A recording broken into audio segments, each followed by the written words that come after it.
ইন্ডিয়ার বিপক্ষে সেমিফাইনাল হারার পর স্টিভেন স্মিথ পোস্ট ম্যাচে একটা কথা বলছেন যে ফুল টস বলে আউট হয়ে গেলাম, এটা কোনোভাবে প্রত্যাশিত না। এই কথাটাকে লোকজন মিলাচ্ছেন তার অবসরের সঙ্গে।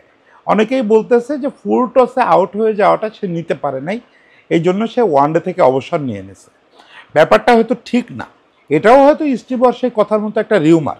কিন্তু রিয়েলিটি হচ্ছে অস্ট্রেলিয়ানরা, ভালো করে বললে গ্রেট খেলোয়াড়রা আমাদের এই দৃশ্য দেখায় আসতেছেন যে কোনো একটা দিন নির্দিষ্ট কোনো একটা ব্যাপার দেখে নিজেরই যদি মনে হয় যে না, আমি আর এই লেভেলে খেলতে পারবো না, তাহলে যত রান করেন যত যাই করেন এই গ্রেটরা বলেন বিদায়, আর ফিরে তাকান না।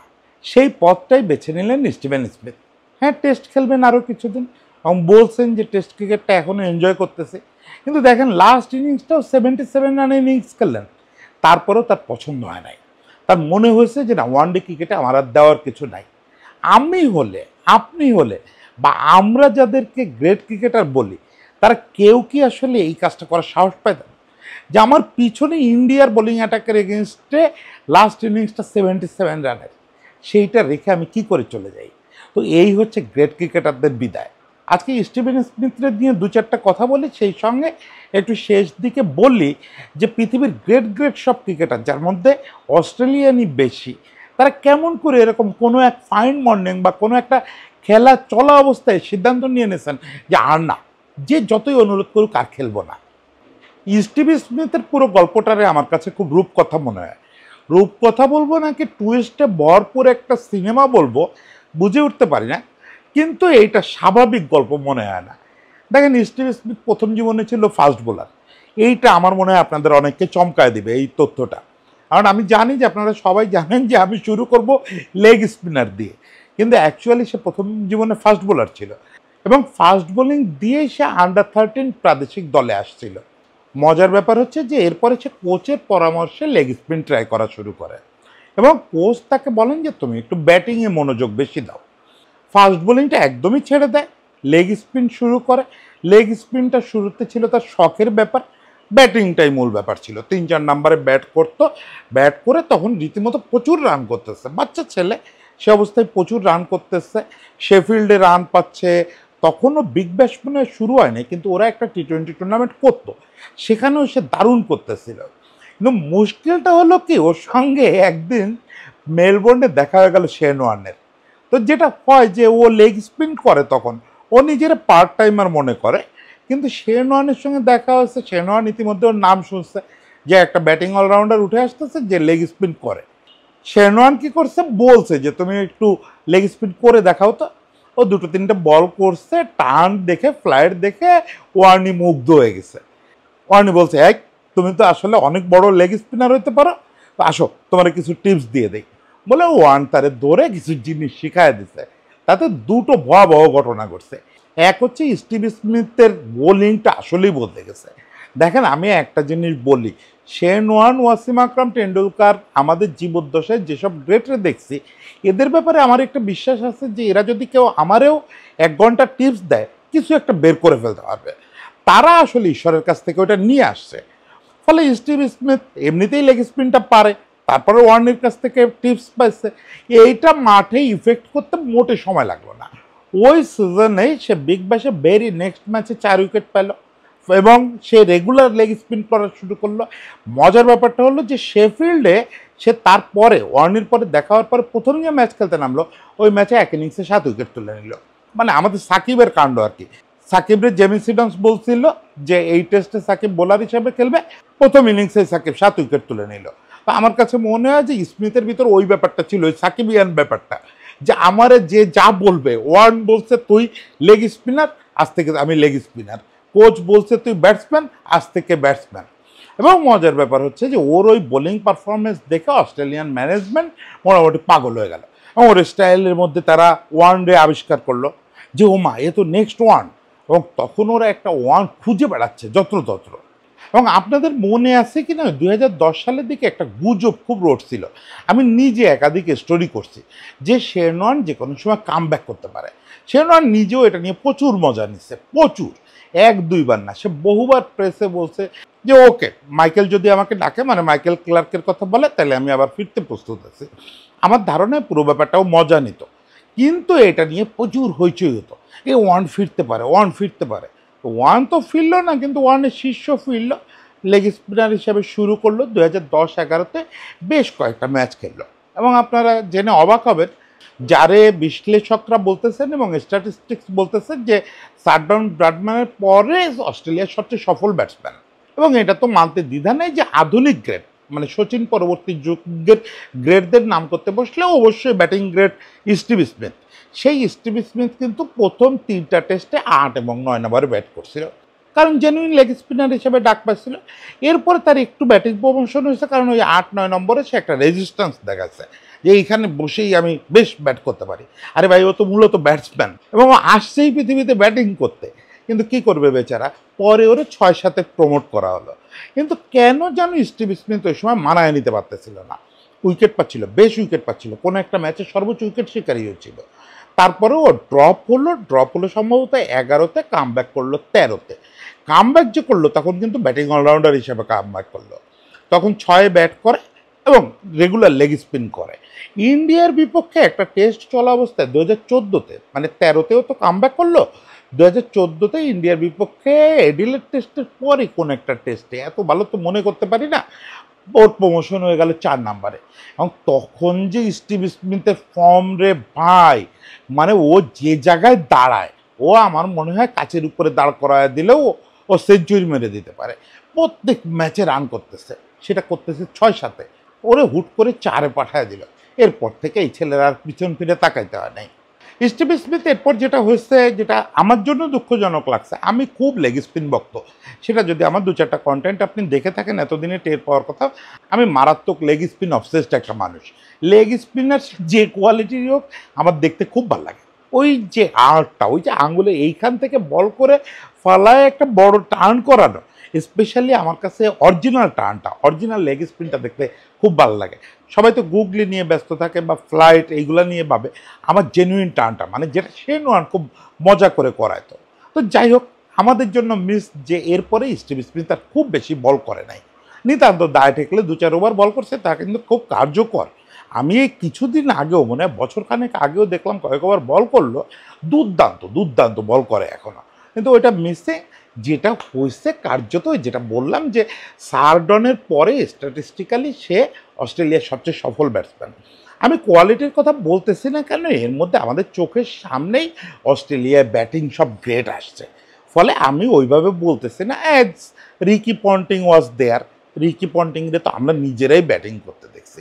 স্ট্যাটিস্টিক্স সবসময় সব কথা একেবারে পারফেক্ট বলতে পারে না, কিন্তু এটাও সত্যি যে স্টিভ স্মিথ ওই যে যেটা বললাম টেন্ডুলকার পরবর্তী যুগের, মানে টেন্ডুলকার লারা পন্টিং পরবর্তী যুগের অবশ্যই গ্রেট, অবশ্যই। মানে বিরাট কোহলির পাশাপাশি সে ছিল তো এই লম্বা সময়, বা এখনও আছে। এই যুগে বিরাট কোহলি আর স্টিভ স্মিথ, যদিও ফ্যাব 4 ফ্যাব 5 অনেক কথাবার্তা হয়েছে, কিন্তু আমি তাদের প্রতি তীব্র শ্রদ্ধা। এই যে কেন উইলিয়ামসন বা বাবর আজম, এদের প্রতি আমার শ্রদ্ধার কোনো অভাব নাই। বিশেষত কেন উইলিয়ামস তো অন্য লেভেলের ক্যারেক্টার। কিন্তু বাই ব্যাটসম্যানশিপের কথা যদি বলেন, তাহলে আসলে ফ্যাব 2 এই যুগটা শাসন করছে, এই সচিন পরবর্তী যুগটা শাসন করছে আসলে দুজন, স্টিভ স্মিথ আর বিরাট কোহলি। সে জায়গায় অবশ্যই আমি বিরাট কোহলিকে আগায় রাখবো এবং বেশ বড় ব্যবধানে আগায় রাখবো, কারণ স্টিভ স্মিথের ব্যাটিং অত সুন্দর না, সোজা কথা বলে অত সুন্দর না। সে আসলে অনেকটাই ওয়ান সাইডেড ব্যাটসম্যান। হ্যাঁ, আদার সাইডে বেশ শট করতে পারে, কিন্তু মানে ওই যে উইকেটের চারদিকে অথরিটি নিয়ে ব্যাটিং করা, এবং আমার কাছে পার্সোনালি, আপনারা কে কীভাবে দেখেন জানেন না, আমার কাছে অত বিউটি লাগে না। একটা বিউটির ব্যাপার আছে, সেই জিনিসটা তার মধ্যে নাই। আর এই জিনিসটা আমাদের সাবকন্টিনেন্টের বাইরে আসলে একটু পাওয়াও যায় কম।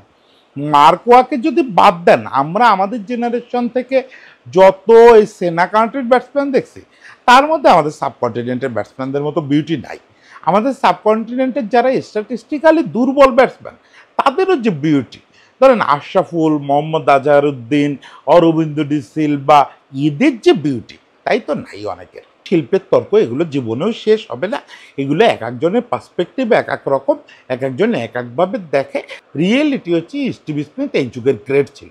তবে শুধু গ্রেটনেসের কথা বলে তো স্টিভ স্মিথকে বোঝা যাবে না।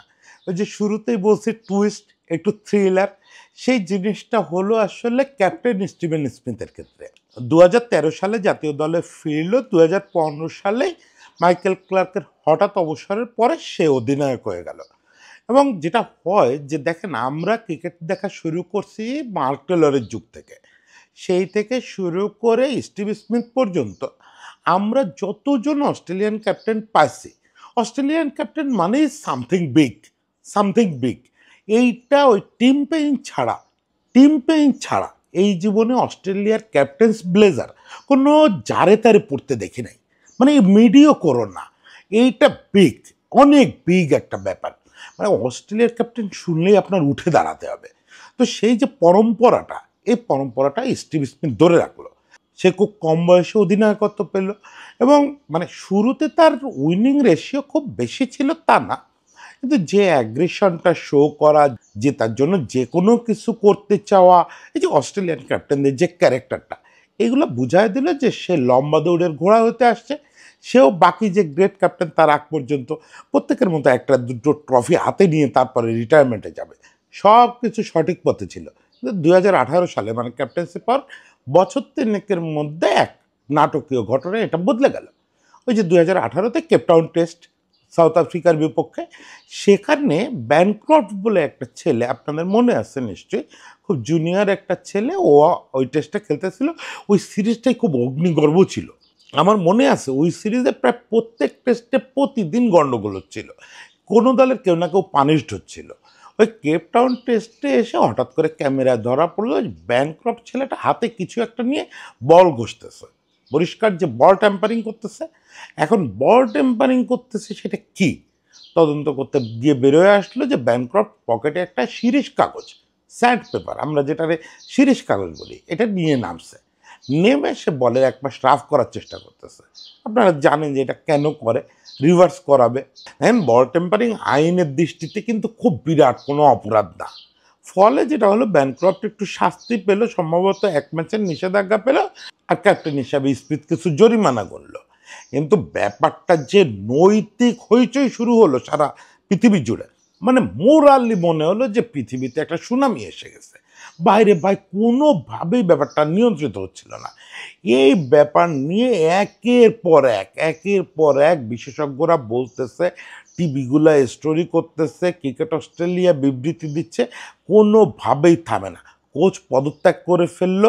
মানে এই জিনিসটা যে কোন লেভেলে চলে গেল, এই স্যান্ড পেপার কাণ্ড, শেষ পর্যন্ত ক্রিকেট অস্ট্রেলিয়া ট্রাইব্যুনাল করতে বাধ্য হলো।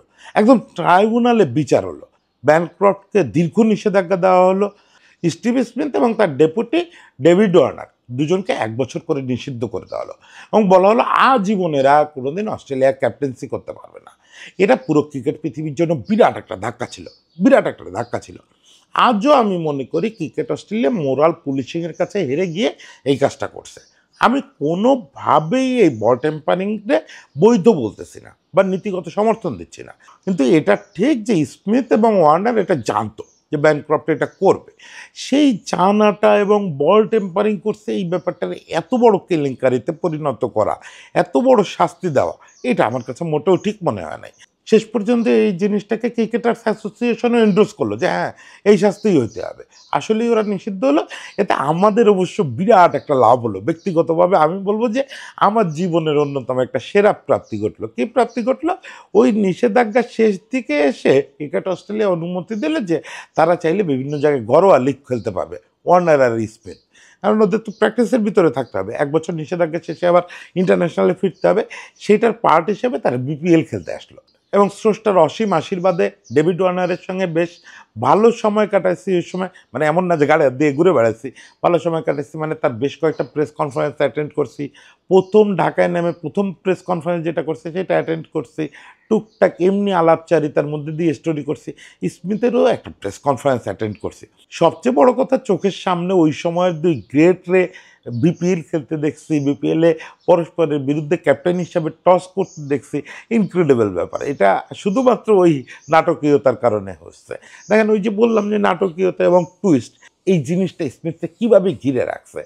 আইন অনুযায়ী তো স্মিথের আর জীবনে ক্যাপ্টেন হইতে পারার কথা না। এরপর থেকে সে খেলতেছে, রান করতেছে, বিশ্বকাপ জয়ী দলের সদস্য ছিল, সবই ঠিক আছে। সবই ঠিক আছে, কিন্তু আমরা তো জানতাম যে স্মিথ আর কখনো ক্যাপ্টেন করতে পারবে না। আজকে যখন স্মিথ বিদায় নিচ্ছে ওয়ানডে থেকে, তখন কিন্তু সে ক্যাপ্টেন। এই হচ্ছে ড্রামা, যে সেই ঘুরে ফিরে আবার স্মিথ ক্যাপ্টেন। এবং ড্রামাটা শুধু এইটুক না যে ও বিদায় বেলায় ক্যাপ্টেন হচ্ছে, মজাটা শুরু হলো হচ্ছে এই কিছুদিন আগে অস্ট্রেলিয়ার মাটিতে বসে, সম্ভবত মেলবোর্নে, হ্যাঁ মেলবোর্নেই হচ্ছে ওর হোম গ্রাউন্ড। ওর 10,000 রান পূর্ণ করার কথা, তখন অল্প মানে 10-12 রান বাকি আছে 10,000 হইতে। মানে ওর ফ্যামিলির লোকজন, সারা জায়গার ওর যে হোম ক্রাউড সবাই এসে স্টেডিয়ামে ভরে গেছে যে ওর 10,000 রান করা দেখবে। 10,000 রান হলো না, একটা রান, 9,999 রানে আউট হয়ে গেল। মানে আর একটা রান করতে হবে, এবং সেই রানটা কি একটা বিপদে পড়লো অস্ট্রেলিয়ানরা, যে সেই রানটা দেখতে তারা যাইতে পারবে না। সেই খেলাটা হবে শ্রীলঙ্কায়। এখন তো অস্ট্রেলিয়া থেকে এই রকম পালে পালে সবাই ওইখানে গিয়ে খেলা দেখতে পাবে না, পৃথিবীর আর এক প্রান্তে। মানে এটা একটা মন খারাপ করা ব্যাপার, কিন্তু এর মধ্যেও ড্রামা আছে। কি হলো, প্যাট কামিন্স, এই আধুনিক যুগে আমরা দেখলাম যে সাধারণত মনে করা হয় যে বোলাররা গ্রেট ক্যাপ্টেন হয় না, বিশেষত অস্ট্রেলিয়া কোনো বোলারকে ওই ব্লেজারটা খুব একটা দেয় না, শেরওয়ানের মতো মানুষ ওই ব্লেজার পায় নাই। তো প্যাট কামিন্সকে ওরা নিতান্ত বাধ্য হয়ে ক্যাপ্টেন্সি দিছে। এর মধ্যে ওই স্টিভ স্মিথ কাণ্ডের পরে তো ক্যাপ্টেন হল টিম পেইন, একমাত্র মানে আমি যারা বলি যে মিডিওকর ক্যাপ্টেন অস্ট্রেলিয়ার ইতিহাসে, অন্তত আমাদের যে ইতিহাস দেখা। টিম পেইনের মারাত্মক ফেলিওরের পরে দায়িত্বটা দেওয়া হলো বাধ্য হয়ে প্যাট কামিন্সে। এবং প্যাট কামিন্স আবার অ্যাচিভমেন্টের জায়গা থেকে এমন জায়গায় চলে গেল যে তাকে লোকে মার্ক টেলর, রিকি পন্টিংয়ের সঙ্গে তুলনা করতেছে। এই অবস্থায় স্টিভ স্মিথের ক্যাপ্টেন হিসাবে যে কামব্যাক হবে, এটা তো কল্পনাতীত ছিল। অথচ প্যাট কামিন্স ওই সময় ছুটি নিল, ওই শ্রীলঙ্কায় টেস্ট খেলতে গেল না, তার বোধহয় বাচ্চা হবে, এরকম একটা অবস্থা। ফলে স্টিভ স্মিথ ক্যাপ্টেন হিসাবে আসলো শ্রীলঙ্কায়। মাথায় রাখেন, সে কিন্তু 10,000 রান করতে তার 1 রান বাকি। গল টেস্ট হচ্ছে, গল টেস্টে টস করতে নামতেছে ক্যাপ্টেন স্টিভ স্মিথ। কারণ এর মধ্যে ক্রিকেট অস্ট্রেলিয়া আবার তার উপর থেকে ওই নিষেধাজ্ঞাটা তুলে নিয়েছে যে সে জীবনে আর অধিনায়কত্ব করতে পারবে না, তা না, এখন থেকে পারবে। সে অধিনায়ক হিসেবে নামছে, নেমে সেই রানটা পূর্ণ করে 10,000 ক্লাবে পা দিছে। এর মধ্যে দিয়ে আর একটা পরম্পরা পূর্ণ হলো। অস্ট্রেলিয়ার যেসব ক্যাপ্টেন 10,000 রান পূর্ণ করছে, তারা সবাই 10,000তম রানটা করার সময় ক্যাপ্টেনই ছিল। সেই যে ইতিহাস, এই ইতিহাস সে অক্ষুণ্ণ রাখলো এবং নিয়তি নিজে হাতে ধরে এই কাজটা করলো। এরপরে প্যাট কামিন্সের অনুপস্থিতিতে সে এই ওয়ার্ল্ড কাপে আসলো ক্যাপ্টেন হিসাবে, এবং ক্যাপ্টেন হিসাবেই তো সে শেষ পর্যন্ত বিদায় নিল।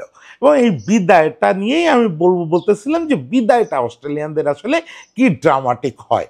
এই যে 77 রানের একটা ইনিংস খেলে ওই দিনই বলে দিল যে বিদায়, এর ভিতরে অনেকগুলো ব্যাপার লুকানো আছে। সেই ব্যাপারটা হচ্ছে যে নিজে সময় থাকতে বলে ফেলা। অবসর নিয়ে একটা খুব প্রচলিত কথা হচ্ছে যে 2টা কোশ্চেন হতে পারে আপনি অবসরের ঘোষণা দেওয়ার পরে। একটা হচ্ছে যে এখনই কেন, আর একটা হচ্ছে যে এখনো না কেন। তো এখনো না কেন এটা শোনার জন্য অপেক্ষা করেন না, এখনই কেন এই প্রশ্নটা থাকা অবস্থায় অবসর নিয়ে নেন। এই জায়গাটা আমাদের সাবকন্টিনেন্ট খুব পিছায়। শ্রীলঙ্কারে যদি আপনি সাবকন্টিনেন্টের বাইরে রাখেন, আমি তাই রাখি না, মানসিক চরিত্রের দিক থেকে কোনো দিক থেকে শ্রীলঙ্কানরা আমাদের সাবকন্টিনেন্টের মতন না, মানে ইন্ডিয়া পাকিস্তান বাংলাদেশের মতন না। এই ইন্ডিয়া পাকিস্তান বাংলাদেশে ধরেন আমি ইমরান খানের কথা বলি, সচিন টেন্ডুলকারের কথা বলি, এরা হয়তো ওরকম গালি শুনে বিদায় নেয় নাই, কিন্তু এরাও যে ক্যারিয়ার প্রলম্বিত করে নাই এই দাবি তো করা যাবে না। অন্তত বিদায় নিলে ইমরান খানের ক্ষেত্রে ওই কোশ্চেনটা হয়েছে কেন, যে সে তো বিশ্বকাপ জিতায় বিদায় নিচ্ছে। যদি বিদায় না নিত, এটাও সত্যি পলিটিক্যাল অবস্থা তখন এমন ছিল, ইমরানকে এমনি দল থেকে বাদ দিয়ে দেওয়া হতো। আবার টেন্ডুলকারের ক্ষেত্রে যেটা হয়েছে যে টেন্ডুলকারের গ্রেটনেসের কারণে এবং শেষ বয়সে আবার ফর্ম ফিরে পাওয়া, এই কোশ্চেন ওঠে নাই। বাকি আপনি সাবকন্টিনেন্টে কোনো গ্রেড পাবেন না যে আসলে এই কোশ্চেন শোনে নাই যে ভাই বিদায় নেও না কেন। বা কপিল দেবের মতো মানুষ, কপিল দেবের মতো সর্বকালের সেরা অলরাউন্ডার, সে তার জীবনের শেষ বছরটা শুধু ওই ওয়ার্ল্ড রেকর্ডের জন্য খেলে গেছে। এবং আজহারউদ্দিন কি করছে, এদের দুজনের সম্পর্ক তো সাপে নেউলে ছিল। আজহারউদ্দিন সে ডিপে ডিপে ফিল্ডিংয়ে পাঠিয়ে দিত, কপিল দেব হাঁপাইতে হাঁপাইতে দৌড়াইতো। ওইটা আমাদের ক্রিকেটের দেখা প্রথম স্মৃতি, তিক্ত স্মৃতি, যে বৃদ্ধ বয়সে সে দৌড়াচ্ছে আর হাঁপাচ্ছে।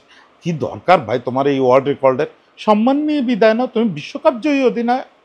ইন্ডিয়াতে আছে, ধোনির উদাহরণ আছে, সৌরভ যেভাবে টেস্টটা ছেড়ে দিছে, বা কাম ব্যাক করার পরেও যেভাবে ছেড়ে দিছে, এগুলোর আমরা প্রশংসা করতে পারি। কিন্তু প্রত্যেককেই কিন্তু আসলে ওই প্রশ্নটা শুনতে হয়েছে যে এখনো যায় না কেন। এই জায়গাটায় শ্রীলঙ্কানরা আলাদা, আপনি কুমার সাঙ্গাকারা থেকে শুরু করে অনেককে পাবেন শ্রীলঙ্কার যারা ওই কোশ্চেনটাও শুনছে যে এখনই কেন। সবচেয়ে বেশি সম্ভবত শুনছে এই কোশ্চেনটা অস্ট্রেলিয়ানরা। অস্ট্রেলিয়ানদের এটা একটা প্রবণতা, খুব কমন প্রবণতা, যে তারা তাদের পিকে থাকা অবস্থায় রিটায়ার করবে।